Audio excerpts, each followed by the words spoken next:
चलो फाइनली ये पल आ ही गया जब मैं आसमान में खुले पंछी की तरह उड़ पाऊं।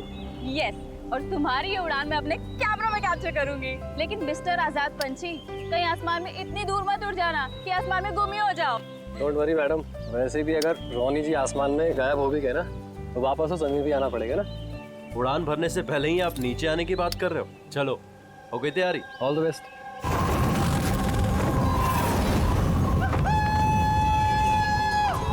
Yes, this is so much fun! Oh my God! Woohoo! Yes, come on, keep going, keep going. Alia, I love you! Ronnie, I love you too. वाह, लगता है काफी एक्सपीरियंस है इन उड़ान का। Of course, अमेरिका में उसने काफी एडवेंचर स्पोर्ट्स ट्राई किए हैं, पंजी jumping, paragliding and what not. बस इंडिया में कभी कुछ ट्राई नहीं किया था, और अब जब इंडिया में आए ही हैं हॉलिडे के लिए तो क्यों ना कुछ ट्राई करें।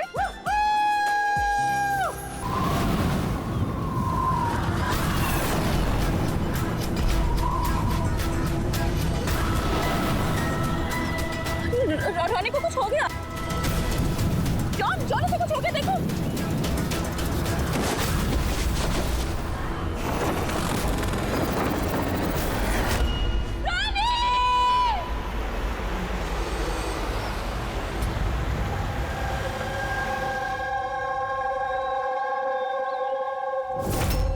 मैं और रोनी तो यहाँ हॉलिडे मनाने आए थे। मुझे क्या पता था कि ये रोनी का आखिरी दिन साबित होगा।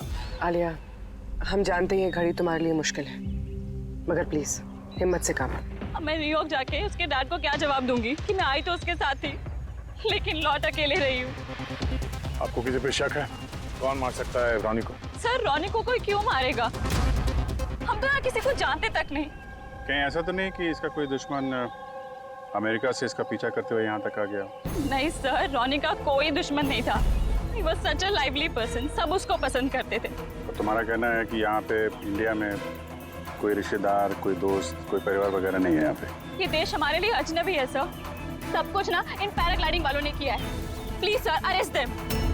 आप हमें दोष मत दीजिए, रोजी रोटी है हमारी, हम क्यों मार रहे हैं इनसे टूरिस्ट को? तो किसने मारा रोनी को फिर? सर ये मुझे भी समझ में नहीं आ रहा है, 3000 फीट की ऊंचाई से गोली कैसे चली, किसने चलाई? तो रोनी 3000 फीट की ऊंचाई पे उड़ रहा था। हाँ सर, और मैंने खुद गियर चेक किया था, कोई भी खतरनाक चीज नहीं थी उसके अंदर। और उसके आसपास किसी को उड़ते हुए देखा आसपास? नहीं सर, कोई भी नहीं था। आसमान एकदम साफ था, रेडियस भी क्लियर था, और वो अपनी उड़ान एंजॉय भी कर रहे थे। पर सडन पता नहीं क्या हुआ, एकदम से धड़ाम से नीचे आकर गिर गए। ये जो घाव है ना, तो ऐसा लगता है कि काफी दूर से गोली चली है, शायद किसी राइफल से। हाँ, राइफल ही होगी, क्योंकि जिस हाइट में ये उड़ान भर रहा था वहां से तो कोई शार्प शूटर ही गोली चला सकता है, किसी राइफल से। जॉन, यहाँ आसपास किसी को गन या राइफल के साथ देखा है क्या तुमने? यहाँ पर गन लाना अलाउ नहीं है। आप असली गन की बात कर रहे हैं, वो दिवाली वाली पटाखे की बंदूक भी नहीं ला सकता कोई। आप लोगों ने देखा यहाँ पर किसी को? नहीं मैम, नहीं तो नहीं देखा। नहीं मैम। अच्छा आलिया, जब आप यहाँ पर आई रोनी के साथ, आपको किसी पे शक हुआ? कोई आप लोगों को फॉलो कर रहा हो, कोई आदमी जो गड़बड़ लगे? नहीं सर, ऐसा तो कोई नहीं था। तो क्या गोली आसमान से चली है क्या? सर मैंने बताया ना, रोनी जी के आसपास में कोई उड़ नहीं रहा था, तो फिर आसमान से गोली चलाएगा कौन? हाँ सर, आसमान में कोई भी नहीं था। आप चाहें तो एक फुटेज चेक कर सकते हैं, इसमें कोई भी नहीं है साथ में।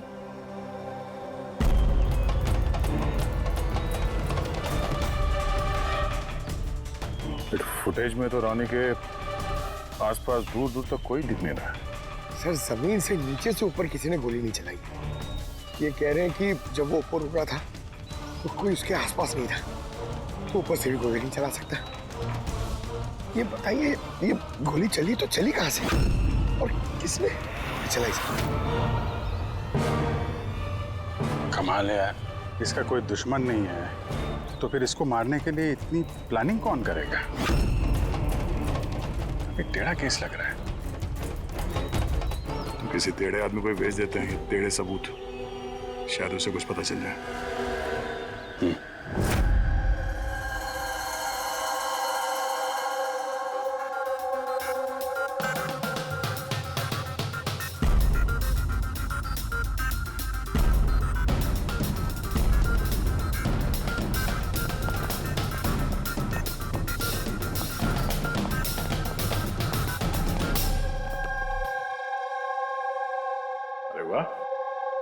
आज आप दोनों जिस कदर काम में डूबे हुए हो, ऐसा लगता है कि बहुत सारे सुराग देके भेजने वाले हो हमें यहाँ से।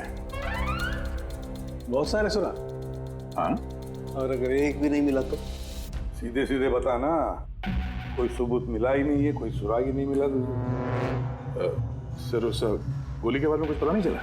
इतना पता चला है कि भाई ऊपर से किसी यूएफओ ने गोली चलाई हो। यार सालों के क्या बच्चों जैसे यूएफओ की बातें करते हो। और ये क्या है, ये बता, हमें समझाने के लिए किया है क्या? हाँ बता। ये देखो बॉस, रॉनी ग्राउंड से 3000 फीट की ऊंचाई पर उड़ान भर रहा था और गोली लगी है उसे इससे भी ऊपर से, लगभग 1000 फीट की ऊंचाई से। और ये गोली 60 डिग्री के एंगल से लगी है उसे। मुझे तो सोच सोच के चक्कर आ रहे हैं। आसमान में ऊपर से कौन गोली चला सकता है रोनी पे, और वो भी कैसे? अभी ठहर जा, और चक्कर आएगा। बॉस, ये गोली लगभग 3 किलोमीटर की दूरी से चली है ना, बड़ी अजीब बात है। गोली 3 किलोमीटर की दूरी से चलती है, 60 डिग्री में आती है, रॉनी के गले में घुस जाती है टेढ़ी। मतलब राइफल भी इस्तेमाल की है, बड़ी पावरफुल। बिल्कुल बॉस, राइफल भी पावरफुल है और गोली चलाने वाला भी पक्का निशानेबाज। इतनी ऊंचाई पर हवा बहुत तेजी से बहती है और टेम्परेचर भी ऊपर नीचे होता रहता है, फिर भी उसका निशाना चूका नहीं, एकदम अचूक पॉइंट पे लगा। तो गोली चलाने वाला भी मंजा हुआ खिलाड़ी है सर, एक शार्प शूटर। बिल्कुल, और ऐसे शार्प शूटर आसानी से तो मिलते नहीं जो ऐसा कारनामा कर जाए। लेकिन सर हमने सारे वीडियोस देख डाले। जब रॉनी आसमान में था तो उसके आसपास ना तो कोई चॉपर था ना पैराशूट, आसमान एकदम साफ था सर। वही तो समझ में नहीं आ रहा है कि ये किलर, ये गोली चलाने वाला था कहां पर, जबकि सारा आसमान साफ था, जब बादलों में छुप कर बैठा था।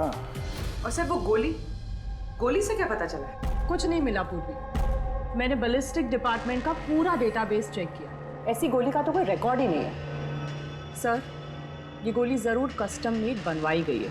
हाँ, अपने हिसाब से बना ली गोली। एक ऐसी गोली जो 3 किलोमीटर से चलती है और बिल्कुल निशाने पे लगती है। और सर अगर ये गोली इतनी जबरदस्त है तो इसकी राइफल भी काफी स्पेशल होगी।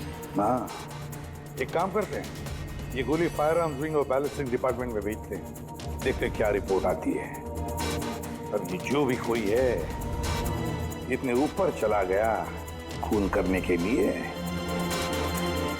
अब जल्द से जल्द इसे जमीन पर लाते हैं।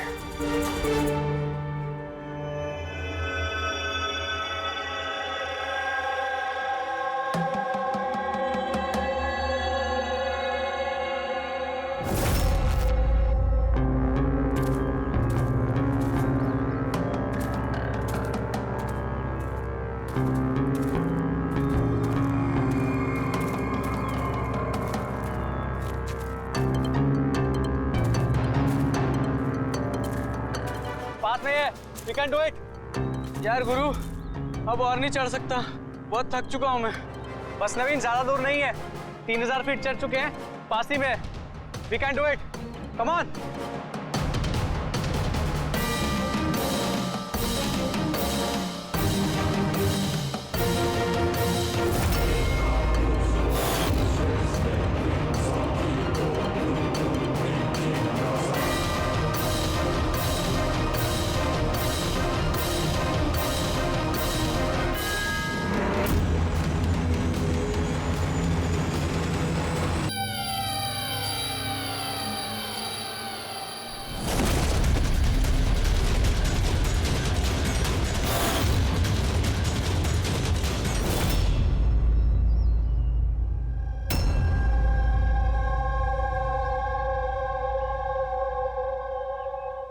ऐसे लग रहा है जैसे रॉनी के मर्डर की फोटोकॉपी देख रहे हैं।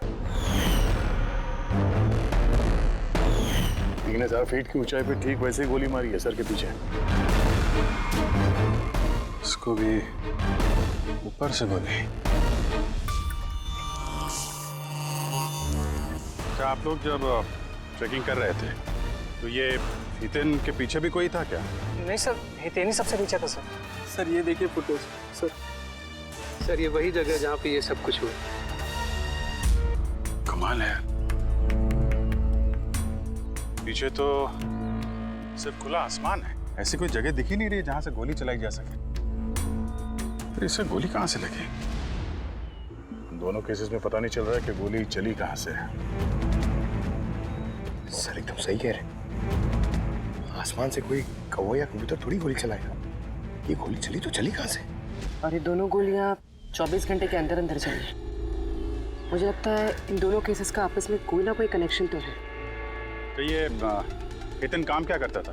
सर वो कॉलेज स्टूडेंट था सर, मुंबई ग्रेजुएशन करने आया था सर। ट्रैकिंग का बहुत शौक था उसको। जी समझ में नहीं आ रहा, कोई एक कॉलेज स्टूडेंट को मारने के लिए इतनी प्लानिंग क्यों करेगा? वही तो, पहले रॉनी और अब ये हितन। इससे पहले कि आसमान से चलने वाली गोली का कोई तीसरा शिकार हो जाए, इस खूनी तक पहुंचना होगा जल्दी से जल्दी। पिछले 24 घंटों में 2 खून हुए हैं, दोनों जवान बच्चे हैं, और दोनों को मारने का तरीका भी क्या हाई प्रोफाइल। सर दोनों की मौत हुई है एडवेंचर स्पोर्ट्स करते हुए। जमीन से हजारों फीट ऊपर मारा है सर। मगर सर सोचने वाली बात है कि खूनी ने ये एडवेंचर स्पोर्ट वाला समय ही क्यों चुना इनको मारने के लिए? वो तो उन्हें कभी भी मार सकता था। इतनी लंबी प्लानिंग 2 बच्चों को मारने के लिए। सिर्फ प्लानिंग ही लंबी नहीं दया, गन भी लंबी। ये ऐसी। ये कौन सी राइफल है सर? ये है TX-65, रशियन गन है बॉस, लॉन्ग रेंज। ऐसी गन से मारा गया हो।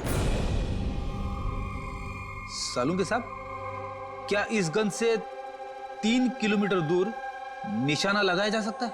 हाँ फ्रेडी, शूटिंग रेंज में ट्राई करके देख लिया है, इसकी रेंज 3 किलोमीटर से ऊपर ही है। ऐसी गन तो आर्मी वालों के पास या फिर आतंकवादियों के पास ही मिलेगी। बिल्कुल बॉस, और इसीलिए मुझे लगता है कि ये सिर्फ मर्डर का मामला नहीं है, कोई बहुत बड़ा गुनाह होने वाला है, लार्ज स्केल पर। दया सर, काम करो, दिल्ली में जाओ इंडियन इंटेलिजेंस विंग में, और पता लगाओ कि ये ऐसी गन किसके हाथ लगी थी और कैसे।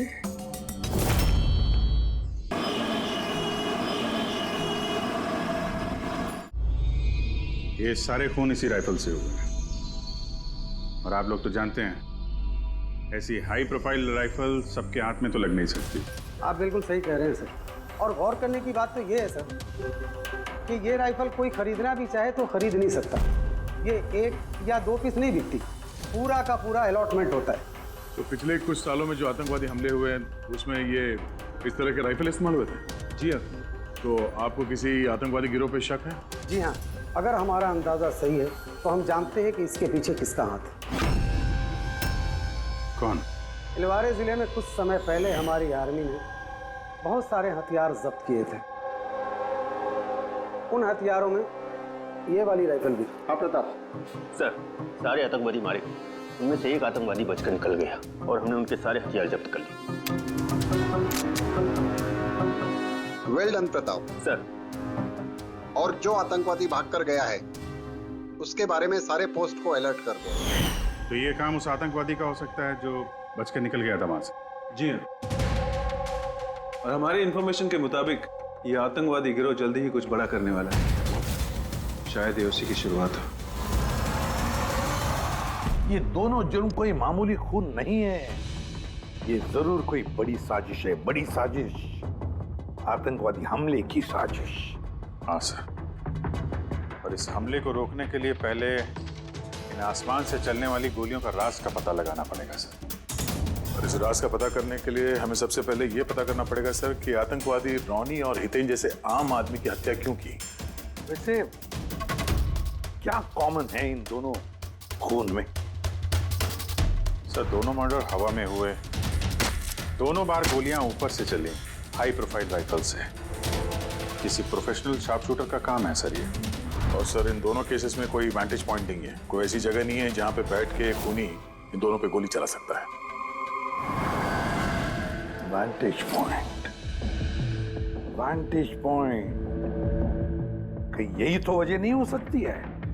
तो आप कहना चाह रहे हैं सर कि खूनी के पास कोई जगह नहीं थी बैठ के गोली चलाने की, और उसे ये पक्का करना था कि उसका टारगेट छूटे ना, उससे कोई चूक ना हो, इसलिए वो इन दोनों पे प्रैक्टिस कर रहा था। Exactly Abhijeet, exactly. वो निशानेबाजी की प्रैक्टिस कर रहा था। मतलब सर उसका असली टारगेट कोई और है? सर अगर कोई वैंटेज पॉइंट था ही नहीं तो फिर वो हवा में गोलियां कहां से चला रहा था? पंकज, तुम्हारे सवाल का जवाब तुम्हारे सवाल में ही है। ये बताओ कि मेरा मतलब है इंसान हवा में कैसे उड़ता है बिना पंखों के? सर एरोप्लेन से या फिर हेलीकॉप्टर से। बस तुम्हारा जवाब मिल गया। लेकिन सर वहाँ क्राइम सीन पे ऊपर आसमान में कोई चॉपर तो उड़ नहीं रहा था, ना ही कोई केबल कार थी वहां पे। तो दया कुछ और होगा, कुछ और होगा। अभिजीत, मैप निकालो। वहां उस पैराग्लाइडिंग और माउंटेनियरिंग कैंप के आसपास देखो। मेरा मतलब है ऐसा कुछ है क्या जहां से आदमी हवा में उड़ सके? जंगल है और हाँ, ये 2 हॉट एयर बैलून रेंजेस भी हैं। सर देखो तो, जहां पर खून है उसके आसपास कितने रेडियस में है ये? सर ये दोनों 60 किलोमीटर के रेडियस में। तो एक बात तो पक्की हो गई, खूनी वहां पर उस हॉट एयर बलून में बैठा था और वहीं से उसने गोली चलाई 3 किलोमीटर की दूरी पे। सर अगर किसी को हॉट एयर बैलून की सवारी करनी है तो पहले से बुकिंग करनी पड़ती है, कोई ऐसे ही नहीं जा सकता। कोई बात नहीं, तो वहां उस हॉट एयर बलून रेंज के ऑफिस में जाकर पता लगा कि ऐसा कौन सा टूरिस्ट था जिसने उन 2 दिनों में दोनों हॉट एयर बलून में सवारी की थी। ये टोटल 12 लोगों की लिस्ट है जो उस दिन हॉट एयर बैलून में बैठे थे। कुछ लोग अलग बैठे थे और कुछ लोग ग्रुप बना के बैठे थे। तुम्हें कुछ याद है कि इनमें से कितने लोगों के पास कोई सामान या कोई बैग्स थे? या फिर कोई बदमाश जैसा दिख रहा हो? नहीं, बदमाश तो कोई नहीं लग रहा था, लेकिन एक बूढ़ी आंटी थी जिन्होंने बैकपैक रखे हुए थे और वो चश्मा और टोपी भी लगाई हुई थी। हाँ, हम भी हैरान थे कि इस उम्र में ऐसी ट्रैवलिंग का जज्बा। और जब फोटोज खींची जा रही थी तो वो शर्मा रही थी और अपना मुंह छुपा रही थी। ये बुढ़ी आंटी शार्प शूटर सुनने में थोड़ा अजीब नहीं लग रहा है? हाँ सर, मैं ही पायलट हूँ इधर। 25 फरवरी को कुल मिलाकर सर मैंने 6 लोगों को एयर बैलून की सवारी करवाई थी और 2 लोगों को दिनेश ने सर। अच्छा, तो उनमें से कोई गड़बड़ टाइप का आदमी लगा या जिसके पास कोई सामान वगैरह हो? सर ऐसा तो कोई नहीं था। हाँ, एक बुजुर्ग आदमी था, पता नहीं बात बात पर क्यों चिल्ला रहा था। शायद उसका मूड खराब था या खड़ूस था शायद। उसके हाथ में कुछ सामान था क्या? सामान तो नहीं था। हाँ, बैसाखी लेकर चल रहे थे। बैसाखी लेके चल रहे थे? तुम लोग की हिम्मत कैसे हुई मेरी तस्वीर लेने की बिना मुझसे पूछे? जरा भी तमीज है कि नहीं है? उड़ाओ उसे, उड़ाओ। अच्छा, फोटो खींचने पे नाराज हो गए? कितनी अजीब बात है ना सर। लोग हॉट एयर बैलून पे रोज रोज तो बैठते नहीं हैं, तो वो खुद ही फोटो खिंचवाना चाहते हैं ताकि वो इस मेमोरी को हमेशा अपने पास रख सकें। और कोई खास बात याद है उनके बारे में? सब पता नहीं बतानी चाहिए या नहीं। नहीं नहीं, बोलो, जो भी याद है खुल के बताओ। उन्हें चलता देख के लग नहीं रहा था कि उन्हें बैसाखी की जरूरत होगी, पर फिर भी उन्होंने बैसाखी पकड़ रखी थी। अच्छा,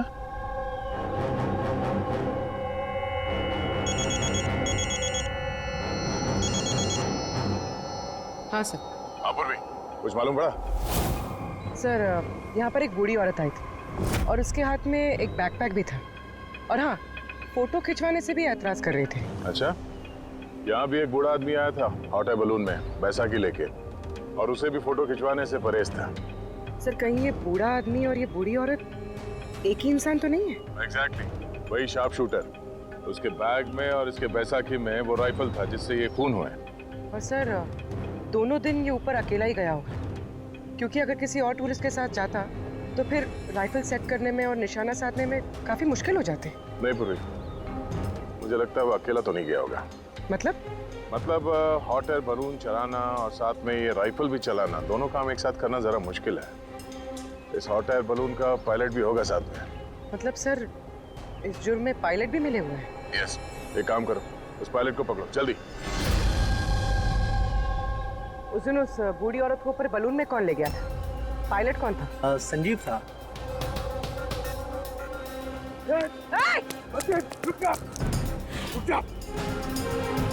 ना तुम मुझे मार पाओगे और ना ही उसे। ये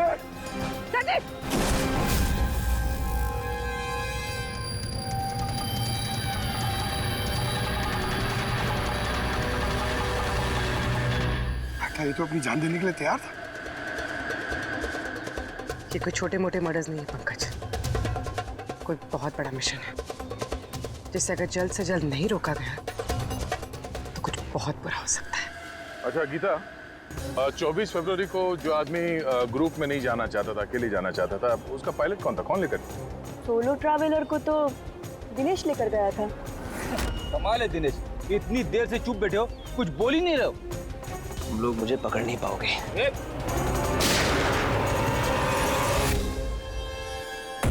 अभी यमराज तुझे अपॉइंटमेंट देने के मूड में नहीं है। जब तक हमारे सवालों का जवाब नहीं मिल जाता तुझे जिंदा रहना पड़ेगा। चल। मार लो, जितना मार सकते हो मार लो, मुझे कोई फर्क नहीं पड़ता। वैसे भी तुम्हारे इन कानून के कमजोर थप्पड़ों में इतनी ताकत नहीं है कि मेरे जुर्म की मजबूत हड्डियों को गला सके।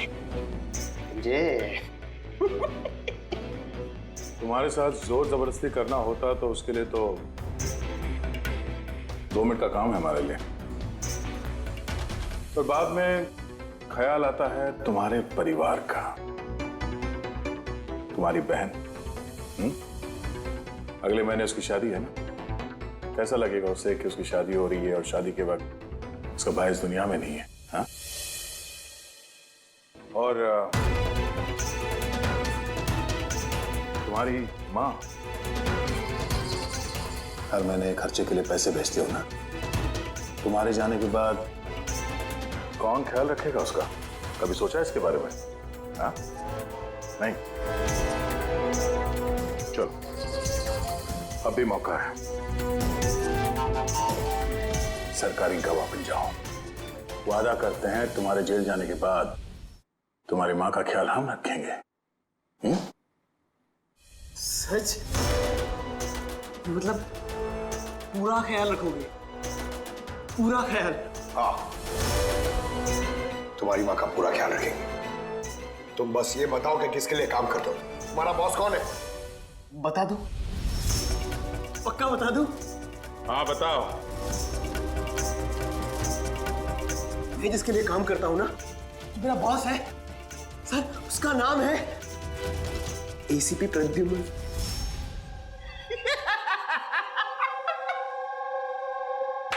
एसीपी प्रद्युम्न, जाओ पकड़ लो और गिरफ्तार कर लो उसे। कहा था ना, मैं कुछ नहीं बताने वाला, जो कर सकते हो कर लो। सीआईडी वाले, सीआईडी। ओ बॉस, बॉस।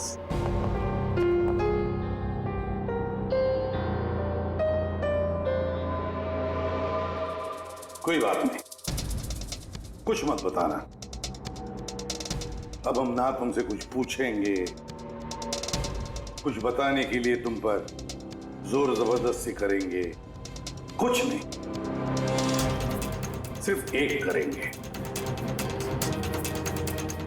हम तुम्हें सोने नहीं देंगे। सोने नहीं देंगे? वैसे भी मैं अगर जागता रहा तो मैं कुछ बताने नहीं वाला हूं आप लोगों को। कोई जरूरत नहीं, कुछ मत बताओ, पर सोने नहीं देंगे तुम्हें। ओके? यार दया, मैंने तो सुना है कि आदमी खाने पीने के बगैर तो काफी दिनों तक सरवाइव कर सकता है, लेकिन सोए भी ना। कितना तड़पेगा ये बेचारा, बड़ी बुरी मौत मरेगा, मुझसे तो देखा नहीं जाएगा।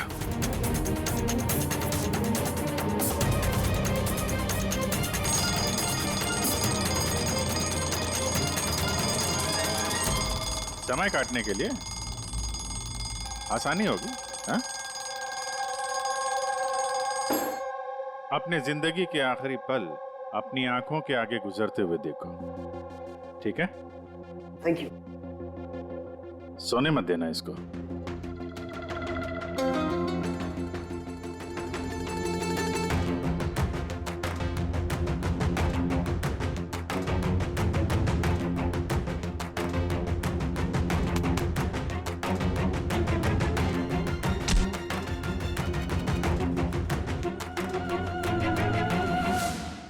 Ready sir. अरे कहाँ हो यार?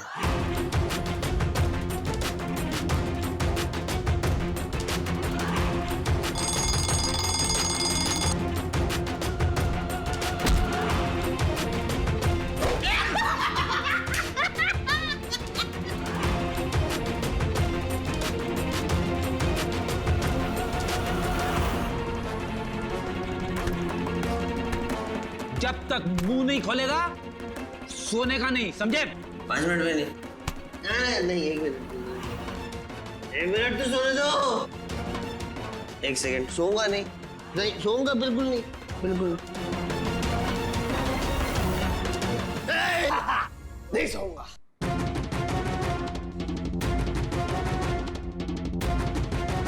बस अब टूटने वाला ही है।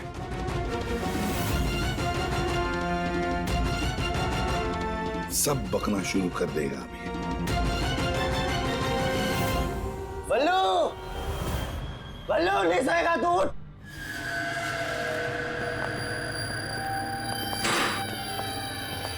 क्या सोना चाहता है?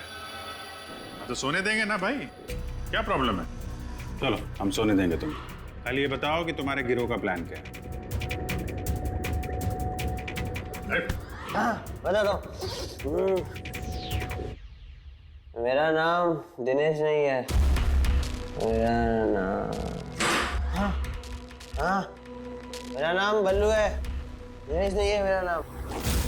और मुझे स्पेशली इसी मिशन के लिए तैयार किया गया था। और जो 2 मर्डर हुए थे ना, वो प्रैक्टिस थी। हमारा असली मिशन है उसको मारना। और स्टीव, क्या नाम है उसका? वो स्टीव मल्डर। स्टीव मल्डर, वो इंटरनेशनल पीस मीडिएटर, शांति दूत जो हमारे देश आया है, दुश्मन देशों के बीचों शांति का करार करवाता है, आतंकवाद बंद करने के लिए। इसी भी हम नहीं चाहते कि आतंकवाद कभी रुके। और स्टीव मल्डर तो मरेगा, तुम लोग कुछ नहीं कर सकते। और तो कर भी लोगे ना, उसको बचा भी लिया ना, और स्टीव मल्डर को खत्म कर देंगे हम। हमारा जो शार्प शूटर है ना, एकदम रेडी। कहाँ मारने वाले और कब? बोल। वो जब कॉन्फ्रेंस में भाषण दे रहा होगा ना, वो सबसे सही वही सबसे सही समय, वही सबसे सही समय होगा, क्योंकि उस समय उसके आसपास सिक्योरिटी वाले नहीं होंगे। और जो कॉन्फ्रेंस है ना, ये बिल्डिंग की छत पे है, तो हॉट एयर बैलून पे हमारा शार्प शूटर जाएगा, तो वही गोली मारेगा। कॉन्फ्रेंस 1 घंटे में चालू होने वाला है, अभी जल्द से जल्द पहुंचना होगा। अरे तुम लोग कितनी कोशिश कर लो, नहीं बचा पाओगे उसे। और हाँ, अगर तुम लोगों ने बचा भी दिया ना, तो हम दोबारा प्लान बनाएंगे, दोबारा मार देंगे। कौन मारेगा? कैसा दिखता है वो? अरे मैंने उसकी शक्ल नहीं देखी अभी तक, जब भी आता है भेष बदल के आता है। तुम लोग क्या उसमें पकड़ोगे? हॉस्पिटल ले जाओ जल्दी। सर, क्या हम हॉट एयर बलून रुकवा नहीं सकते जब तक कि ये कॉन्फ्रेंस पूरी न हो जाए? नहीं फ्रेडी, ये हॉट एयर बलून हम नहीं रुकवाएंगे। अगर आज रोक दिए तो कल दूसरा प्लान करेंगे। आज का प्लान हमें पता है, हम आज ही भिड़ेंगे इनसे।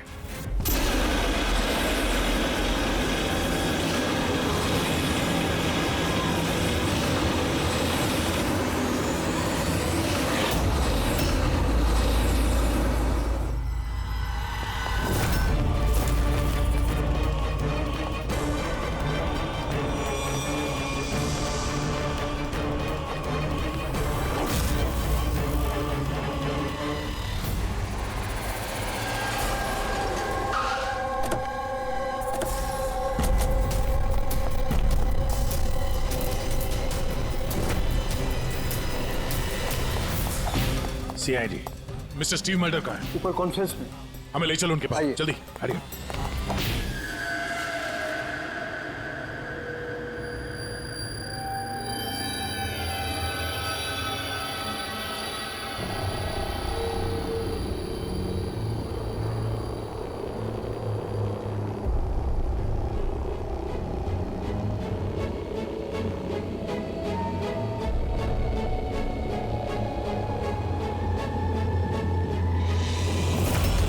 सर यहाँ पे 4 बलून है, 2 हवा में है और 2 रेडी हो रहे हैं उड़ने के लिए। मेरे सामने जो बलून है सर, उसमें एक कपल है और वो लड़के के पास एक बैकपैक है। नजर रखो उन पे, कौन कौन आ रहा है, कौन कौन जा रहा है, सब पे ध्यान रखना। ओके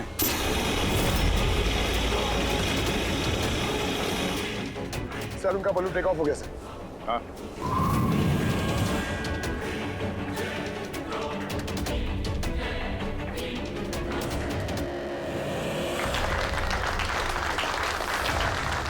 इस दुनिया में टेररिज्म क्यों है, ये क्वेश्चन बहुत जरूरी है। और ये टेररिज्म तभी स्टॉप हो सकते हैं जब सभी देश भाई भाई की तरह साथ रहें। टेररिज्म को जड़ से उखाड़ फेंकना होगा हम सबको।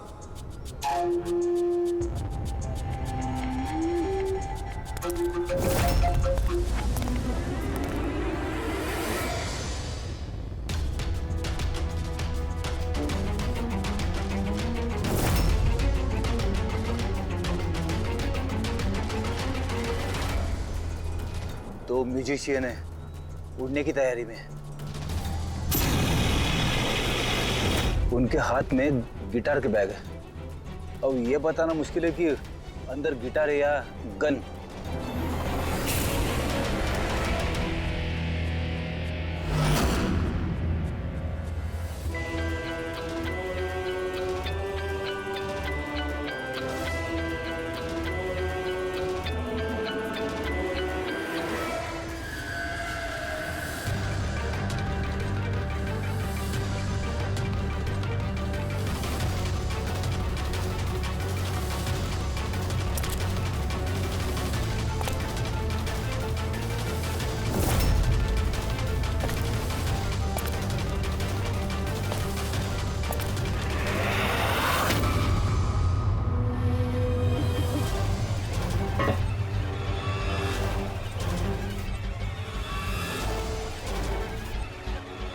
सर और एक आदमी आया है, उसके पास एक बैकपैक और एक क्रच है। वेट करते हैं।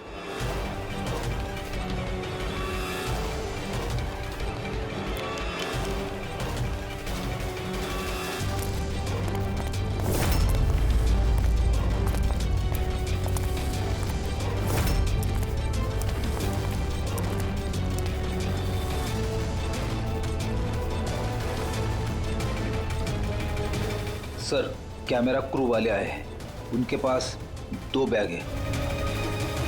Camera crew?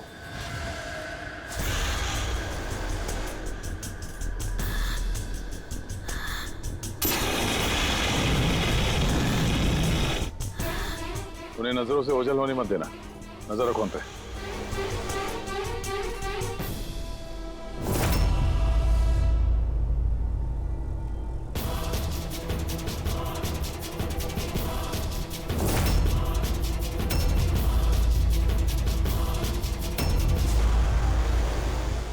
यहाँ तो बहुत सारे बलून उड़ रहे हैं। सुसाइड बॉम्बिंग क्या है?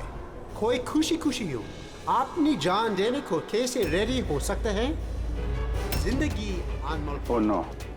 We need to respect ये सारे बलून? life। और हर देश वो कौन सा बलून होगा जिसकी हमें तलाश है? लगता है भेष बदल के आया है। ये तो शक्ल से कुछ गड़बड़ लग रहा है।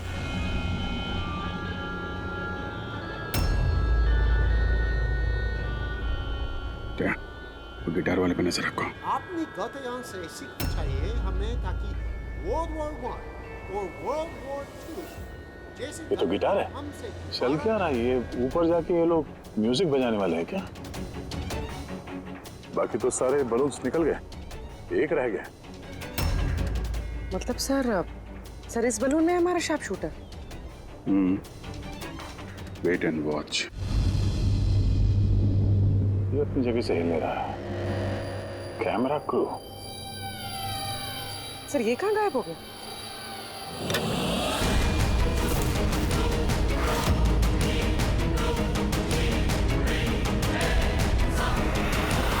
सर इसके पास तो राइफल है, वैसे जैसे साड़ू के सर ने बताई थी।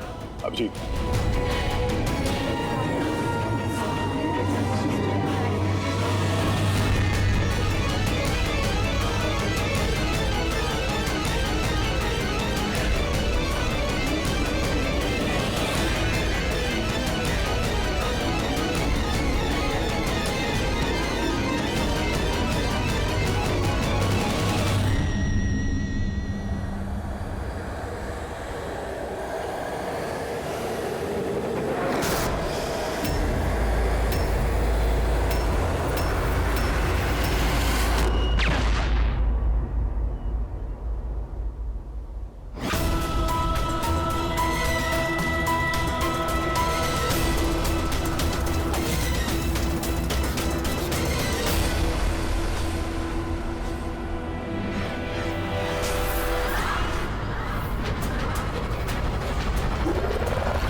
Mister Steve, your life is in danger. आपकी जान को खतरा है। आप क्या करें? We have a plan. Thank you CID. अगर आप लोग आज सभी वक्त पे नहीं आते, मैं जिंदा नहीं होता। देखिए मिस्टर स्टीव, खतरा अभी गया नहीं है। अभी खूनी पकड़ा नहीं गया है, इसलिए बीच से हैं। Be careful. Okay. Freddy, Pankaj, उस बलून पे नजर रखना, आंखों से ओझल होने मत देना। हाँ सर, हम लोग बलून को ट्रैक कर रहे हैं।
यहाँ पर भी।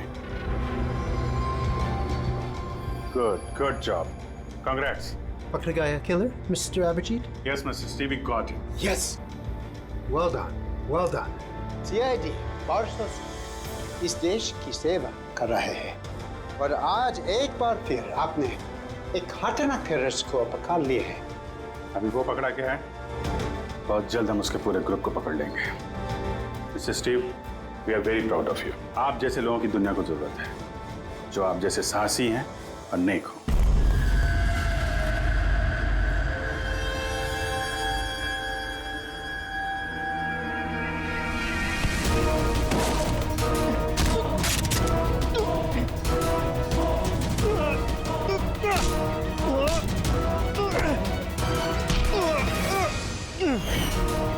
तो तुमने भेस बदलकर अमी और हितेन का खून किया था।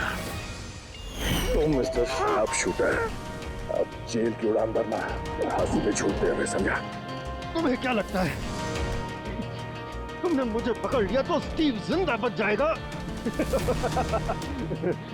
कभी नहीं। हमारी तादाद इतनी ज्यादा है कि तुम्हारा कानून हमें ढूंढते ढूंढते थक जाएगा, लेकिन हम खत्म नहीं होंगे। खत्म होगा तो तुम्हारे ये देश।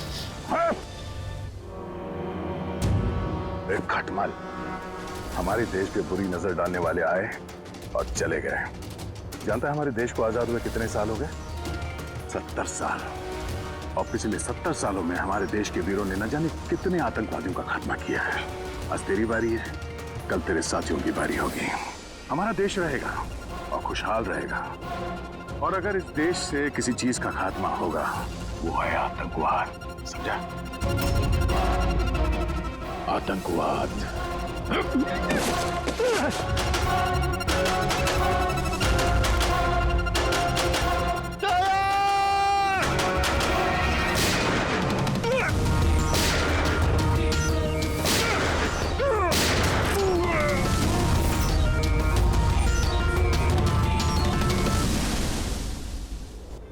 आतंकवादी पीठ पे ही गोली मारोगे? हम लोग यहाँ खाते गोली, यहाँ।